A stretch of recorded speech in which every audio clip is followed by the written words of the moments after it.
하나, 둘, 셋. 메리 크리스마스! 안녕하세요, 병영교회 성도님들. 특별 코너 성화를 감상하는 코너를 마련했습니다. 이 자리를 위해서 유석균 담임 목사님 모셨습니다. 메리 크리스마스! 네, 이일훈 집사님 모셨습니다. 메리 크리스마스. 이승혁 집사님 모셨습니다. 예, 메리 크리스마스. 네, 먼저 성화를 감상하고 이제 여러분들도 함께 감상하시고 함께 이 성화를 가지고 이야기를 나눠보는 시간을 가지려고 합니다. 첫 번째 그림은 지오토의 애굽으로 피난간 예수입니다. 바로 이 그림입니다.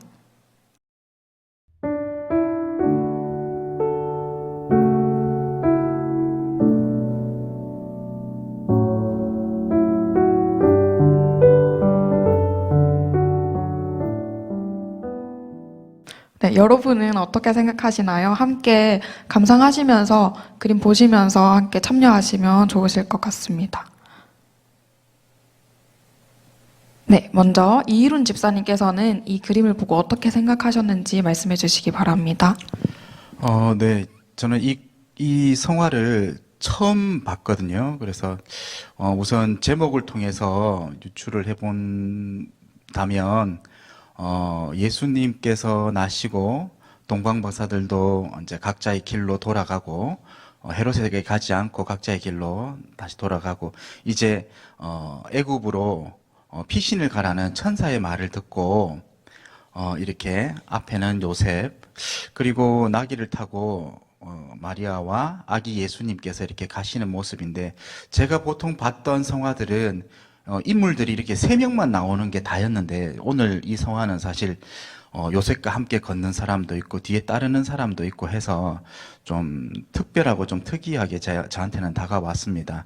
그리고 뒤에 큰 돌산을 배경으로도 하고 있고 우리가 알고 있는 성경의 내용들이 한 장면에 다 나와 있는 것 같은 느낌이 듭니다. 정확하게는 제가 어떤 의미를 가지고 있는지는 모르겠지만 제가 처음에 이 장면만 봤을 때는 말씀드린 대로입니다.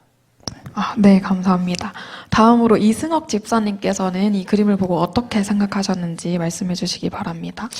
예, 저도 뭐 미술을 전공한 사람은 아닌데 이런 저처럼 보면서 성경의 어떤 장면을 그리고 있는 것 같다라는 생각으로 보고 있는데 한번 찾아보니까 이 그림을 그린 화가가 이탈리아의 지오토라고 하는 화가인데요.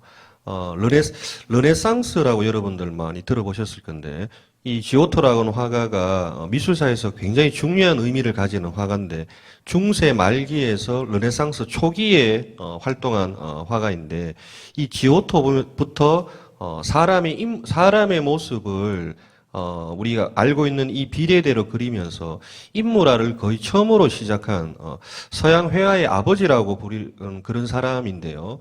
그래서 저도 저 그림을 보면서 여러분 잠깐 좀 이상하게 보이는 것들도 좀 있고 이런데 뒤에 광채같이 이렇게 나와 있는데 어떤 사람은 있고 어떤 사람은 없는데 르네상스 이전까지는 이 광채 같은 것들이 모든 사람들한테 다 있었는데 실제 우리가 사람들한테 광채가 나지 않지 않습니까? 그래서 이제 이런 것들을 없애면서 우리가 일반적으로 알고 있는 현대 그림으로 넘어오는 아주 중요한 화가이기도 합니다. 그래서 인물의 모습들이 우리가 알고 있는 표정들하고 조금 이제 무뚝뚝하게 되어 있는데 이전까지는 사람들의 표정을 사람들의 표정을 그린 적이 없기 때문에 인물 표정이 조금 낯설기도 하는데 자세히 보면 뭔가 나름대로 의미가 있는 것 같은데 저도 이제 그 이상은 좀 알기가 좀 어려운 것 같고 어쨌든 제가 알고 있는 미술사적인 의미로서는 이 지오토라고 하는 화가가 인물화의 관점에서 매우 중요한 화가라고 그렇게 알고 있습니다.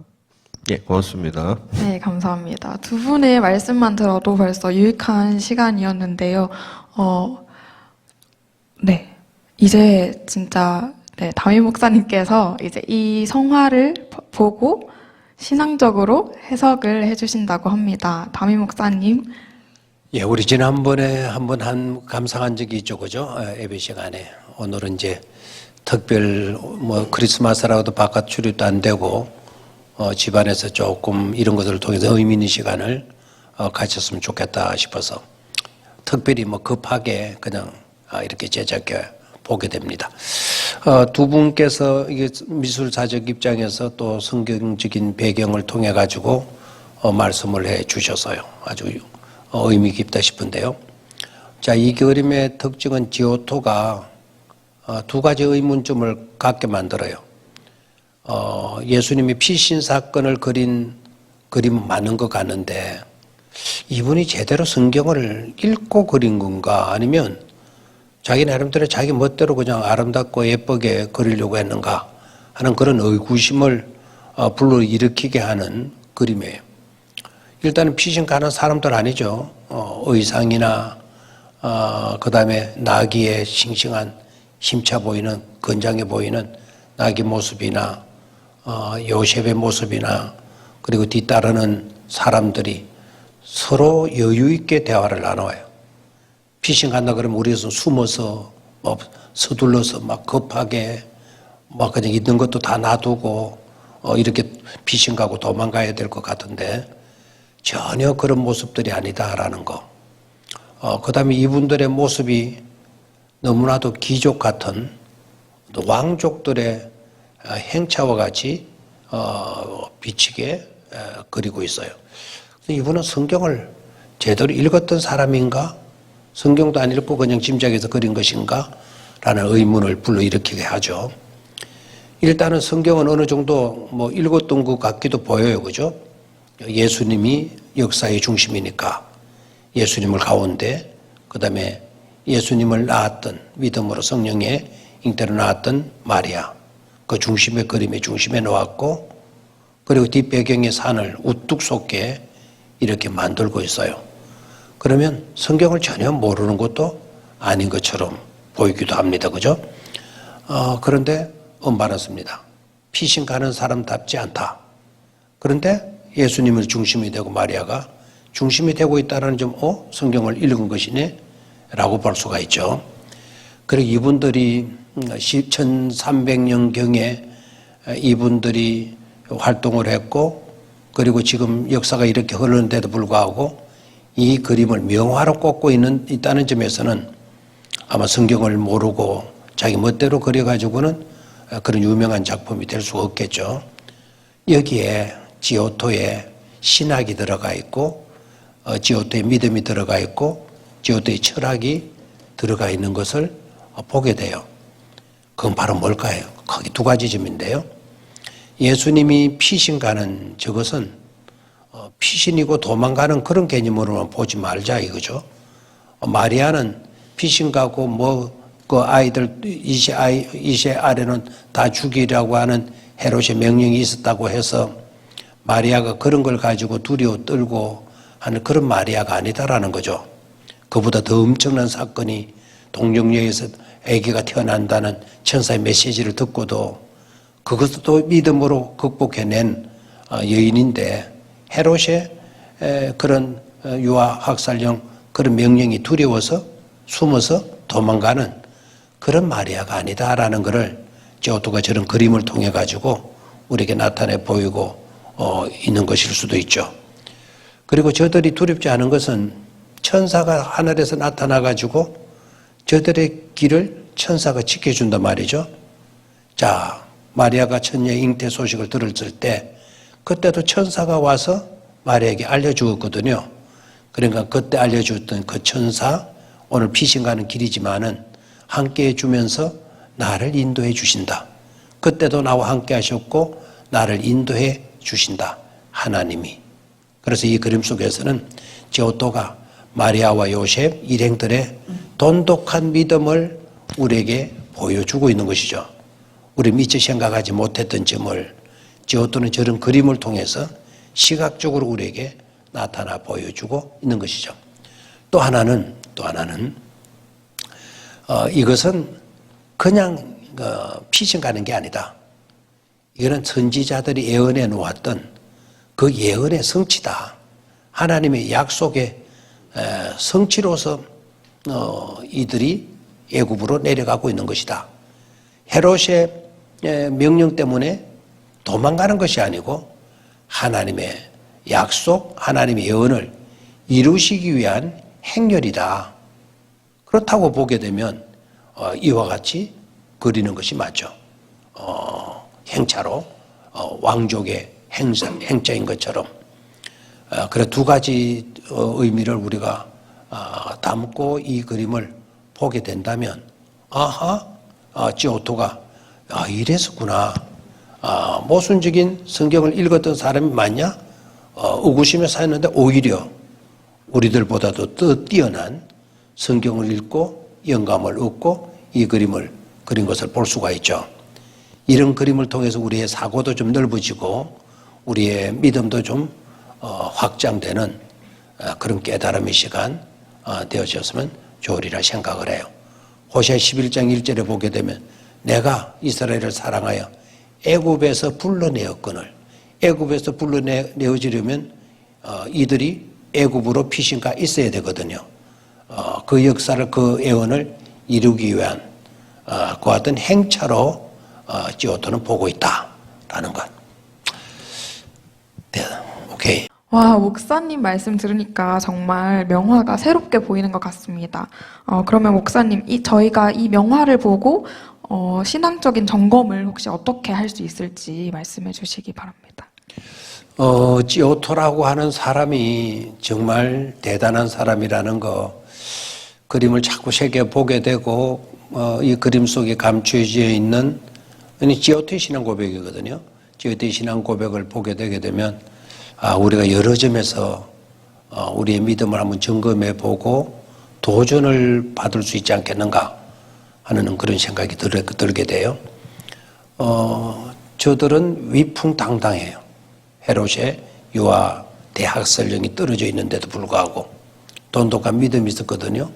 그리고 선지자의 예언 성취, 하나님이 우리의 갈 길을 책임져 주시고 인도해 주신다라고 하는 그런 확신이 있었기 때문에 여유 있는 모습으로 나아가고 있죠. 자, 눈에 보이는, 현실에 부딪혀 있는 여러 가지 상황들, 소리들 듣고 우리는 많은 위축당할 때가 많아요.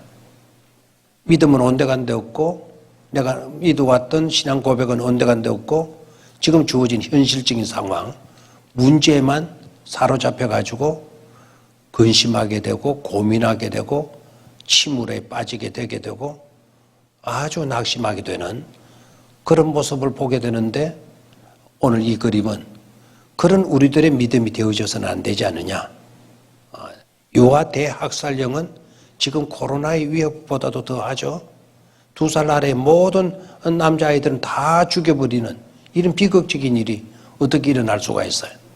자, 코로나의 현실적인 상황 앞에 우리가 찌들어들고 위축에 빠지고 실에 빠지고 의기소침해지고 맥이 빠지고 그래서 막 피신가는 그런 같은 모습이 아니라 아주 위풍당당한 모습으로 되지 않은 그런 우리의 믿음이 필요하지 않겠는가라는 메시지를 들을 수 있을 것 같아요. 오케이? 네, 감사합니다. 여기까지 우리 삶 속에서 적용할 수 있는 교훈까지 봄으로써 이제 첫 번째 그림을 보는 시간을 마무리하도록 하겠습니다. 네, 두 번째 그림은 같은 상황을 그린 렘브란트의 그림입니다. 같이 한번 보시죠.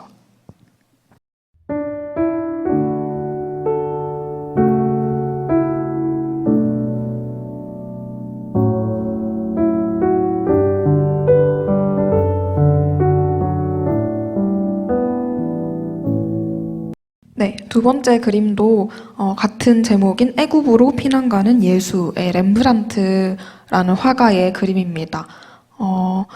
이 그림을 보시고 이번에는 이승혁 집사님께서는 어떻게 생각하시는지 말씀해 주시기 바랍니다. 예, 따님 목사님이 우리 그 예배 때나 한 번씩 렘브란트에 대해서 가끔 말씀을 많이 하셨는데요. 사실 저도 이거는 렘브란트라는 거를 모르고 봤을 때는 이게 뭐지? 웬 시골 아저씨가 자기 애들하고 어디 뭐 도망가나? 뭐 놀러 가나? 이런 생각들 많이 들었는데 저는 이 그림을 처음에 뭔지는 참 몰랐는데 렘브란트라고 알 수 있는 거는 목사님 많이 말씀하셨지만 렘브란트는 왜 빛의 마술사라고 하지 않습니까? 그래서 이게 딱 굉장히 밝은 부분이 보이는 거. 아, 혹시 이게 렘브란트 작품이 아닐까? 이제 그런 생각이 좀 많이 들었고, 우리 카페에 보면 여러분 렘브란트의 돌아온 탕자 그림이 있지 않습니까? 그래서 제가 러시아에 있을 때 러시아의 에르미타슈 박물관이라고 세계 3대 박물관 중에 하나인 박물관에 렘브란트의 그림이 굉장히 많이 있습니다. 렘브란트의 그림은 성경을 모티브로 해서 렘브란트의 돌아온 탕자 같은 경우에는 굉장히 유명한 신학자들이나 뭐 이런 분들이 그 그림을 보고 영감을 받아서 또 많은 신학적인 어떤 영성을 키워가신 그림인데, 사실은 저는 이거는 잘 모르겠습니다.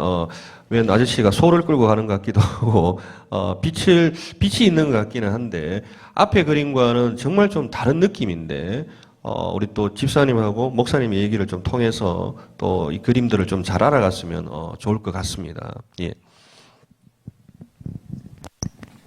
네, 감사합니다. 다음으로 이희론 집사님께서는 이 그림을 보고 어떻게 느끼셨는지 말씀해 주시기 바랍니다.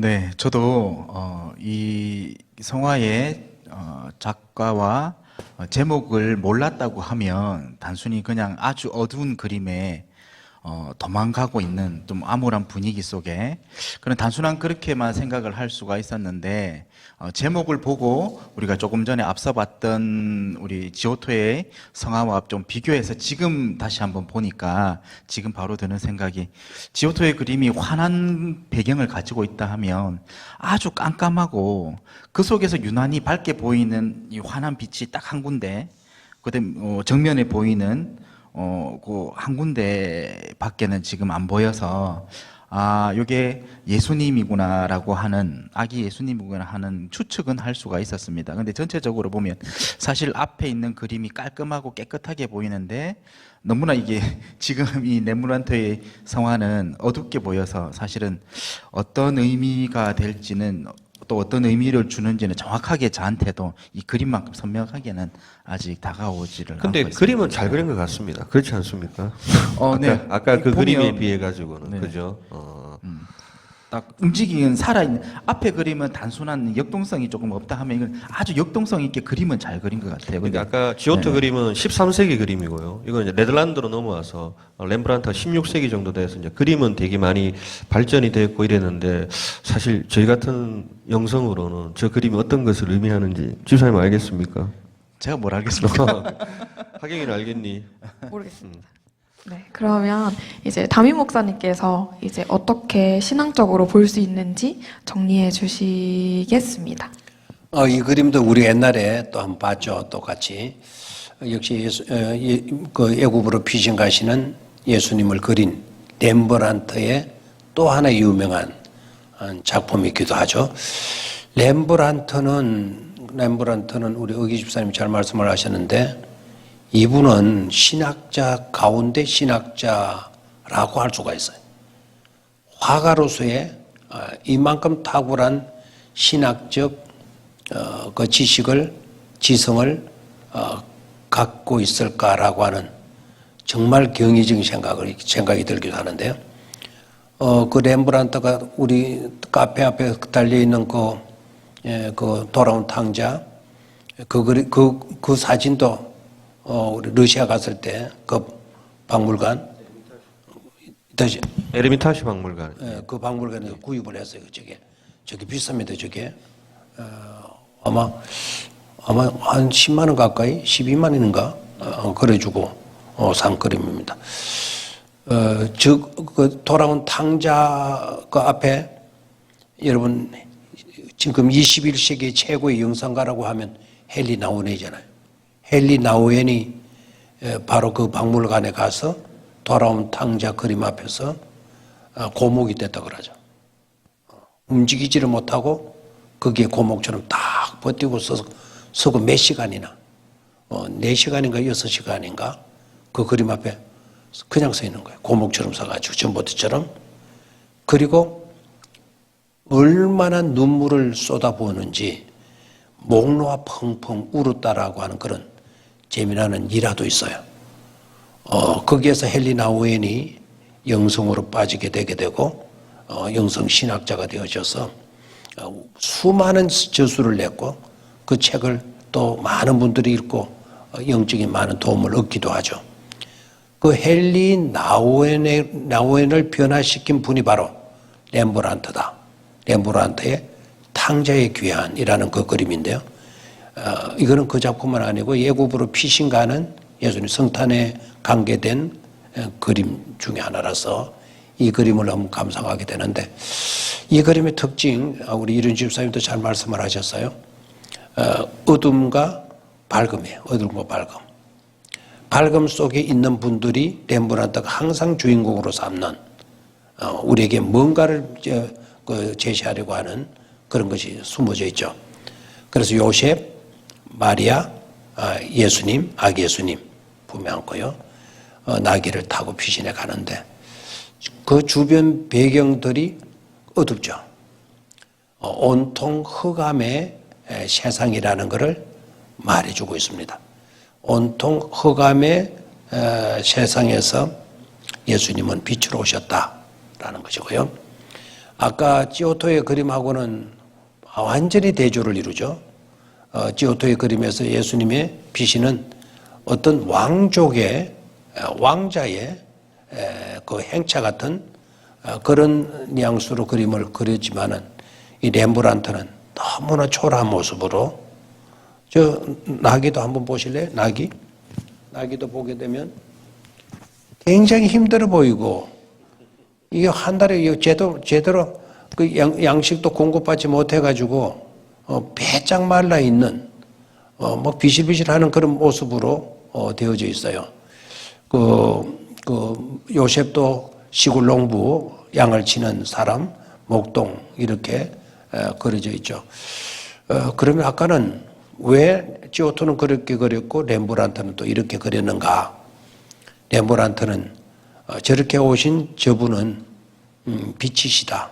빛이시고, 그리고 하나님이 육신을 입으시고 오셨지만 비천한 우리와 동질화시키고 있는 거예요. 낮고 천한 우리와 예수님은 같이 되셨다. 같이 되셨다. 하는 그런 메시지를 우리에게 주고자 하고 있죠. 우리와 똑같은 비천한 모습으로 오셔서 비천한 연약한 모습으로 피신가는, 그 헤롯의 위협 앞에 피신가는 연약한 자들의 모습으로 나타내 보여주고 있습니다.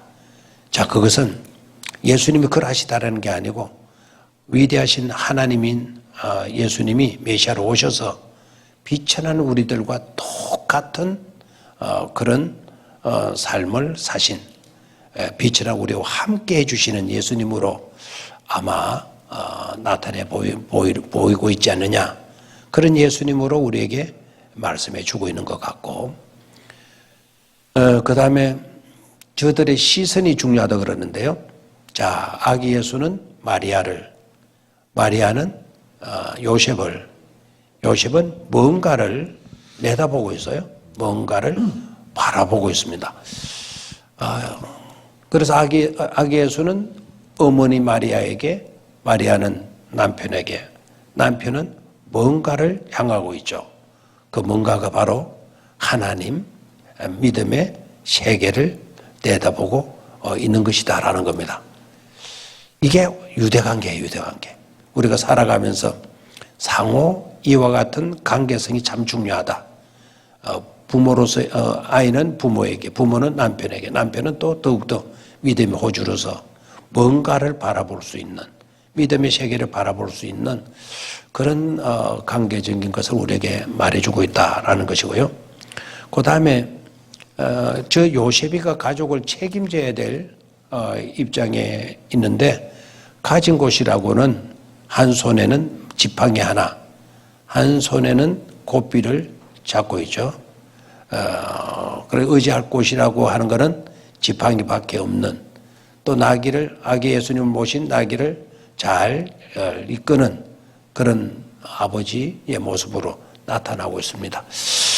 아까도 빛의 마술사다라고 하는 평은 잘 알려져 있는 그런 내용이죠. 저 그림에서도 빛이 딱 세 사람 밑에까지만 비쳐져. 한 발짝을 뛰어놓을 수 있는 그밖에 빛이 없어요. 그래서 한 발자국 한 발자국 주님께로부터 인도함을 받고 나아가는 그와 같은 피신이었다라는 것을 보여주고 있다고 봅니다. 오케이? 네, 감사합니다. 네, 성탄절 특집 명화 감상 시간 두 화가 지오토와 렘브란트의 애굽으로 피난 가는 예수를 감상했던 시간이었습니다. 위기의 상황에서도 담대함을 잃지 않았던 요셉의 가정들, 또 그리고 빛이신 예수님께서 이 땅에 오셔서 우리와 함께 하신다는 내용이었습니다. 지금과 같은 상황에 참 위로가 되는 내용이었던 것 같습니다. 오늘 들은 내용을 간직하시면서 성도님들 모두 기쁘고 복된 성탄절 보내시길 소망합니다. 그럼 함께 마지막으로 메리 크리스마스 인사하시고 메리 크리스마스 하기 전에 네. 그 렘브란트의 그림, 자, 저들이 딱 한 발짝 뛰는 부분만 밟고 있어요. 온 세상이 캄캄하다 할지라도 한 발자국 한 발자국 하나님은 우리를 인도해 가신다. 지금 코로나로 인해서 캄캄해서 앞을 모르고 뭐 어떻게 될지 모른다는 불안감 속에서도 믿음의 사람들은 우리가 한 발자국 뛰어놀 수 있을 만큼 하나님은 언제나 빛으로 한 발자국 한 발자국 우리를 인도해 가신다는 그런 믿음을 가지시게 되게 되면 우리는 이 코로나 상황 가운데서도 얼마든지 믿음으로 평안하게 소망을 가운데 살아갈 수 있으리라 그렇게 봅니다. 목사님, 그러면 저거는 원래 스틸 그림이지만 만약에 저게 한 걸음 한 걸음 나가면 저 빛이 계속 이동이 되는 그런 이동돼요. 느낌으로. 네. 그러니까 그렇게 하나님이 이제 우리를 빛으로 이렇게 보호해 주시고 인도해 주시고 그런 느낌으로도 볼 수 있는 거겠습니다. 그렇게 봐야 돼요. 그렇게 봐야 돼요.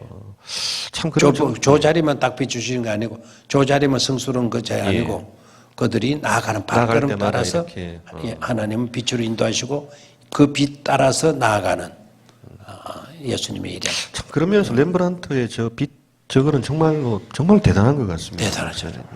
세계적인 저 빛의 화가로 세계적인 명성을 띌 수 있는 거는 저 각도, 조명 이런 부분들이 그 누구도 아마 그 쉽게 흉내조차도 못 낼 그런 기법이라 같아요. 예. 예, 고맙습니다. 오케이. 자, 정리를 하시죠. 우리 메리 크리스마스. 예. 네, 마지막으로 다시 한번 메리 크리스마스 인사하고 마무리하도록 하겠습니다. 하나, 둘, 셋. 메리 크리스마스.